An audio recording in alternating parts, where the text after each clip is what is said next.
Bienvenue à toi, jeune friand de science. Aujourd'hui, nous nous retrouvons dans une nouvelle vidéo sur les trous de verre. Si tu aimes les vidéos, n'hésite pas à liker et à t'abonner en mettant la cloche de notification pour ne rien rater. Bon, cesse de bavardage. Aujourd'hui, nous allons parler des trous de verre et de 3 questions en particulier. Est-ce que ça existe? Qu'est-ce que c'est? Et à quoi ça sert? Et enfin, pourra-t-on en utiliser dans le futur?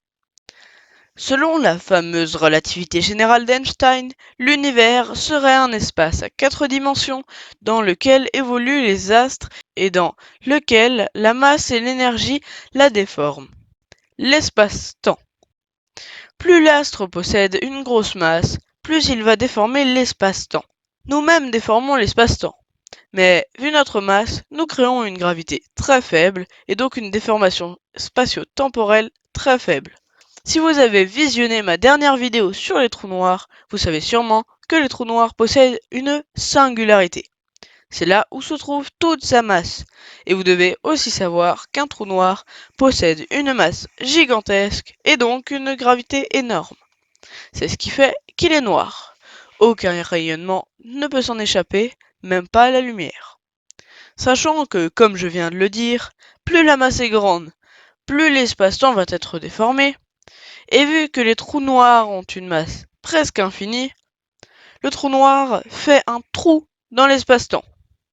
Il a une gravité tellement énorme que il plie tellement que l'espace-temps y cède. Et donc au niveau d'un trou noir, l'espace-temps aurait une forme d'entonnoir, ce qui défie les lois de la relativité générale. Et à cause de cela, on peut se poser un tas de questions. L'univers s'arrête-t-il au bout? Où mène ce trou? Etc. Malheureusement, dans les lois de la relativité générale, le trou de l'entonnoir se refermerait plus vite que la lumière, ce qui empêcherait de voir ce qu'il y a de l'autre côté. Et donc, si on voulait passer, on passerait sans problème l'horizon des événements, mais nous nous dirigerions vers la singularité et non vers ce fameux trou. Mais même si ce fameux trou se referme, nous avons toujours la question de qu'est-ce qui se trouve de l'autre côté? Alors, pour répondre à cette question, nous avons imaginé d'inverser tous les calculs sur le trou noir.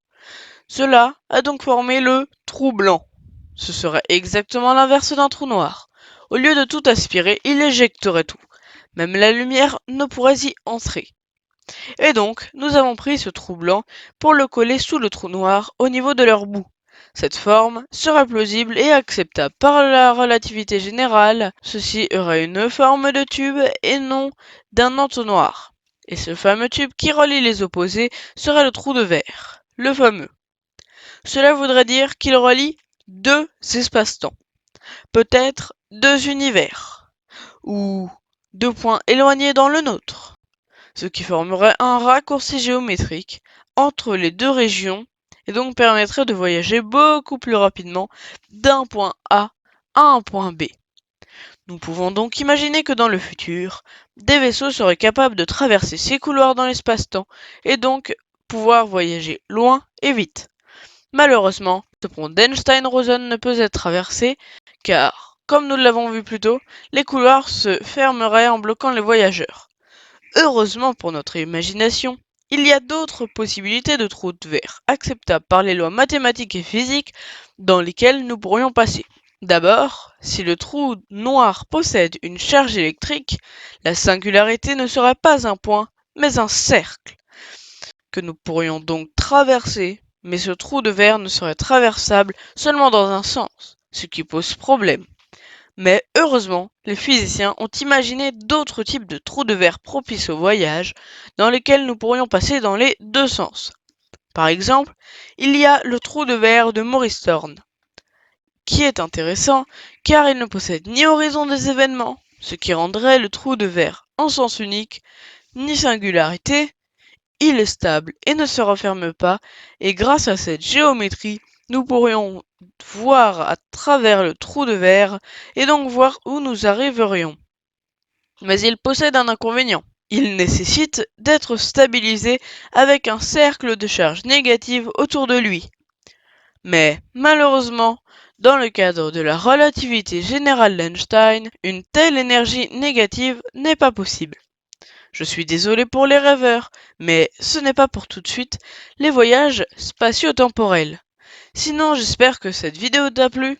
C'est d'ailleurs la première fois que j'ai écrit tout le texte avec mes propres connaissances et sans prendre un seul mot d'article. Et d'ailleurs, c'est un format un peu différent d'habitude qui est plus court, à peu près 5-6 minutes. Donc si jamais tu préfères ce format, réponds au petit sondage là qui est en haut à droite de ton écran et dis-moi si tu préfères plus long ou plus court, donc 15 minutes ou 5-6 minutes. Abonne-toi si tu aimes les sciences et l'astronomie et mets la cloche de notification. Je n'ai plus qu'une seule chose à te dire, à la prochaine dans un autre univers. Zombie Apocalypse.